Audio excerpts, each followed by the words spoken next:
आज mister Mehra retire हो गए। ऑफिस में उन्हें सम्मान किया गया। वे घर आ गए। मैंने उनसे मुलाकात की, उन्हें रिटायरमेंट के बाद की जिंदगी की बधाई दी। मैंने कहा, अब तो आप बंधन से मुक्त हो गए। उन्होंने बड़ी बेफिक्री से मेरी ओर देखा और कहा कि अब आगे का जीवन भी किसी के सहारे के बिना ही जीना है। उन्होंने अपने बच्चों से उम्मीद छोड़ दी। उन्होंने कहा कि कुछ साल पहले मेरी पत्नी रिटायर हुई। हम दोनों ने समय से पहले रिटायरमेंट ले लिया। उस कॉलेज में जहां मैंने 30 साल से ज्यादा समय बिताया, अब वहां से मुझे हमेशा के लिए मुक्ति मिल गई। लेकिन मैंने रिटायरमेंट के पहले ही तैयारी कर ली और मेरी पत्नी भी, और अब हम बहुत निश्चिंत हो गए हैं। जब बच्चे छोटे थे तो हमारी जिंदगी में बहुत संघर्ष था। कॉलेज में प्रोफेसरी के साथ साथ घंटों ट्यूशन पढ़ाता, तब जाकर बच्चों की अच्छी शिक्षा हो पाई। उनका बेहतर भविष्य बनाने के लिए हमने दिन रात अपने सुख भुला दिए। अब हमारे दोनों बच्चे बहुत पढ़े लिख कर विदेश में सेटल हो गए हैं। उनकी शादी हो गई है। उनका भरा पूरा परिवार है। हम दोनों ने कई बार अपने बच्चों को वापस बुलाना चाहा। हमारी बहुत इच्छा थी कि वे हमारे साथ रहें, पर हर बार वे कोई ना कोई बहाना बनाकर भारत आने से बचते रहे। मैं सोचने लगा कि आखिर क्या कारण हो सकता है उनके नहीं आने का। तब जैसा मुझे लगा कि एक तो भारत से कई गुना बेहतर है विदेश में जीवन का स्तर। वहाँ एक तरह की आज़ादी है जो उन्हें परिवार के बंधन से और दूसरी जिम्मेदारियों से मुक्त करती है। वहाँ भोग की कोई सीमा नहीं, वहाँ विलास की कोई सीमा नहीं। शायद इसलिए भारत के संस्कार उन्हें भारी पड़ रहे थे। दूसरा, उनकी बहुएं नहीं चाहती कि वे संयुक्त रूप से रहकर हम जैसे बूढ़े माँ बाप को झेलें। छोटा परिवार, सुखी परिवार उनका आदर्श है। अपने पति और बच्चों के बीच वे तीसरे को बिल्कुल नहीं लाना चाहती। और दूसरी बात कि विदेश में पैसे बहुत हैं, विलास भरी जिंदगी है। जिंदगी मौज उड़ाने का नाम है, यही उनका आदर्श बन गया है। मुझे लगता है कि इन कारणों से उन्होंने यहाँ आने से और हमारे पास रहने से इनकार कर दिया। लेकिन उनके इनकार करने पर हम दोनों उदास नहीं हुए। हमने एक संकल्प ले लिया।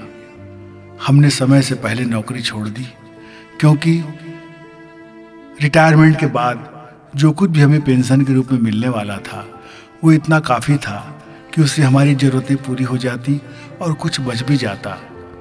हम जिनके लिए तिनका तिनका जोड़ रहे थे, उन्हें अब हमारे पैसे की कोई ज़रूरत नहीं।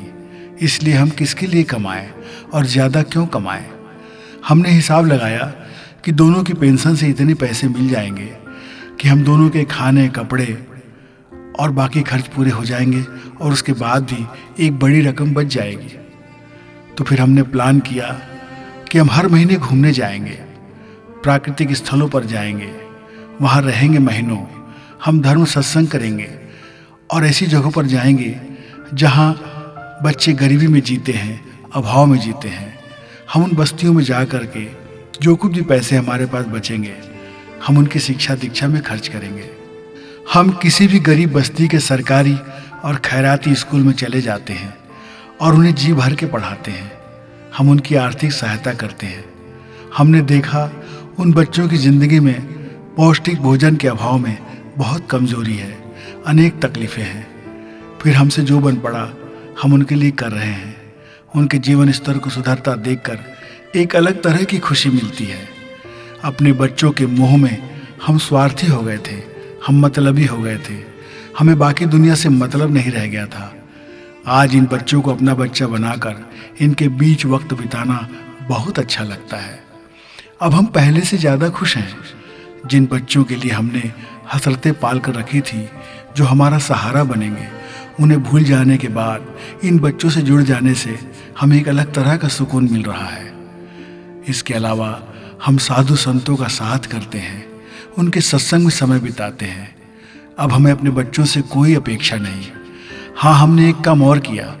हमने एक वसीयत तैयार की है जिसमें हमारे नहीं रहने पर हमारी सारी जायदाद, जमा रुपए सब वृद्धाश्रम और गरीब बच्चों की पढ़ाई और उनके स्वास्थ्य के लिए दान कर दिया जाए, और हम दोनों का शरीर मेडिकल कॉलेज में पढ़ाई के लिए दान कर दिया जाए। अपना सर्वस्व दान कर अब हम निश्चिंत हो गए हैं, और आज शायद हर रिटायरमेंट व्यक्ति को अपने सयाने और चालाक बेटे और बहुओं से दूर रहने में ही भलाई है। जब तक जिंदगी है, जब तक सांस है, उस परमात्मा का भरोसा करके हम कुछ करते रहें, हम चलते रहें, किसी से उम्मीद न रखें। अब उम्मीद रखना बहुत सी तकलीफों को न्योता देने के समान है। मैं उनकी बातें सुनकर और उनके संकल्प को सुनकर बहुत उत्साहित हुआ। मुझे लगा कि आज के बुजुर्गों को अपने पैर पर खड़े रहना अंतिम सांस तक बेहद ज़रूरी है, क्योंकि आज की पीढ़ी, आज के बेटे बहू इस संस्कार को बहुत ज़्यादा याद नहीं रखते कि माँ बाप के लिए उनका भी कोई फ़र्ज है। वे अपनी उड़ानें दूसरे देशों में करते हैं, दूसरी मंजिलों की ओर चले जाते हैं और अपनी ज़िंदगी को आज़ाद और बेहतर बनाना चाहते हैं, लेकिन इस आज़ादी और खुशी की चाह में अपने माँ बाप को हमेशा के लिए भूल जाते हैं। उन्हें माँ बाप बोझ की तरह लगते हैं, इसलिए रिटायरमेंट के बाद उन्होंने बोझ होना बिल्कुल स्वीकार नहीं किया। जब तक सांस है तब तक आस है। वे बड़े उत्साह से चल रहे हैं। मैं उन दोनों को देखता हूँ तो बड़ी खुशी होती है। मुझे लगता है कि ज़िंदगी संघर्ष का नाम है, चलते चले जाने का नाम है, रुकने का नहीं और किसी के भरोसे रहने का नहीं, किसी के आश्रित रहने का नहीं। वाह ज़िंदगी, तुझे सलाम। उम्मीद है दोस्तों, मेरी कहानी आपको पसंद आई होगी। मेरी कहानियों को अपने दोस्तों और परिवार में शेयर करें और मेरे चैनल को सब्सक्राइब करके बेल आइकन को दबाना ना भूलें। जय हिंद, जय छत्तीसगढ़।